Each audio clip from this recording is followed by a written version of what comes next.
به مرکز سرمایه‌گذاری انرژی نوین سوپرمارکت مال خوش آمدید. در ادامه به شما توضیح می‌دهم که چگونه با خرید از این مال سودهای قابل توجهی کسب کنید. بر روی صف حاصلی کلیک کنید تا مقدم‌های دقیق از مال را ببینید. سپس بر روی بخش غذا در صف حاصلی کلیک کنید و سطوح مختلف عضویت غذا را خواهید دید که هر کدام دارای درآمدهای مربوط به خود هستند.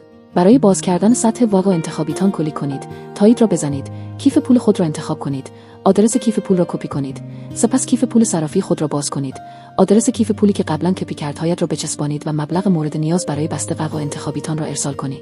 زمانی که وجوه به حساب شما واریز شد، می توانید کار امروز را شروع کنید. به عنوان مثال، من اکنون سطح قرض و دو به مبلغ 60 پقس را باز می کنم که به من اجازه می دهد روزانه 10 پقس کسب کنم. حالا بیایید اینجا کلیک کنیم تا به سالن وظایف برویم. برای تکمیل وظایف امروز کلیک کنید و به زودی درآمد مربوط به وظایف امروز را دریافت خواهم کرد. هر چه سطح بالاتری را باز کنید، درآمد بیشتری خواهید داشت و باز کردن سطوح بالاتر به شما این امکان را می‌دهد که وظایف جدیدی را تنظیم کنید. البته شما همچنین می‌توانید بر روی بخش تیم کلیک کنید تا دوستانتان را به پیوستن دعوت کنید. لینک دعوت خود را به اشتراک بگذارید و از هسته‌های بازگشتی که آنها برای شما می‌آورند لذت ببرید.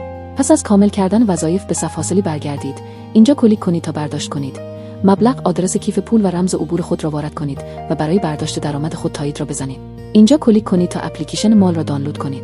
اگر با مشکلی مواجه شدید، می توانید با خدمات مشتری آنلاین 24 ساعته ما تماس بگیرید. کار به همین سادگی است. پس هر چه زودتر به ما بپیوندید.